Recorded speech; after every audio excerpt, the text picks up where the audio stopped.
Shalom Uvracha, on a pu étudier aujourd'hui le Aruch HaShulchan qui rapporte que quand quelqu'un est chayav de payer un nezek pour un dommage qu'il a causé de façon, en cas de force majeure, béonès, alors il doit payer avec le meilleur de ses biens. Pourquoi? Parce que Adam Wad Leolam. Par contre, il dit au nom du Shulchan Aruch que si c'est un honest gamour, alors à ce moment-là, on est dispensé. Donc il y a à nuancer entre honest et honest gamour. Et ça, c'est l'opinion de Tosfot, du Roche, qui disent que quand c'est le honest, il est ken Gneva, alors à ce moment-là, on n'est pas tour. Et la preuve, c'est la Gemara du Yerushalmi, ou la Gemara de Baba Kama, celui qui a déposé une cruche, ou celui qui est parti dormir, et que pendant son sommeil, une tierce personne est venue à côté de lui, ou bien a déposé des kelim. On a vu le Rambam, également rapporté par le Rosh Hashanah, que lui, a priori, dans les mots, il ne ferait pas de distinction entre honest et honest gamour, puisqu'il met au même niveau qu'on est chayav honest, sans préciser.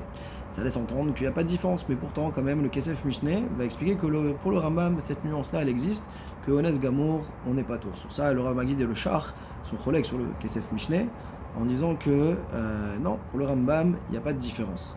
Alors, comment expliquer les Gemarot où on voit qu'il y a des cas où on a endommagé, comme celui qui a brisé une cruche dans le Shtarabim en trébuchant dessus, ou alors le cas de Yerushalmi, de celui qui dort. Alors il faut dire que quand il y a un pochéa, une personne qui a été négligente, alors il y a un transfert de responsabilité qui est fait, et on ne peut pas incriminer une personne qui cause un dommage s'il y a une autre personne qui est responsable.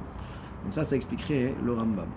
Et on a également expliqué dans le Aruch HaShulchan la différence qu'il y a dans le Rambam entre un dommage qui est causé directement, Be'adamim, Be'goufo, où là on dirait que Adam, Moadola, mais Be'ones, il est chayav, avec le cas où ça s'est fait en deux temps, comme par exemple quelqu'un qui a fait tomber une cruche, elle s'est brisée, il y avait de l'eau, c'est devenu une flaque, il y a des débris, une tierce personne vient et se blesse avec, où là on dit qu'on n'est pas tour pour le Rambam, parce que ça c'est, à l'idée gramma, ça a été entraîné.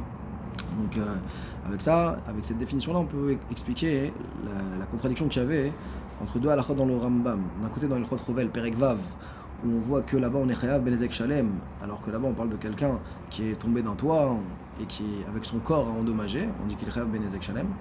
Alors que dans le cas, dans les L'chot Niske Mamon, où là-bas, on voit qu'on parle de justement les chivrés kelim ou bien de la flaque d'eau, qu'une personne s'est blessée. Là, on dit qu'il est pas tour, donc ça réveille bien le fait qu'il y a cette nuance-là à apporter pour le Rambam.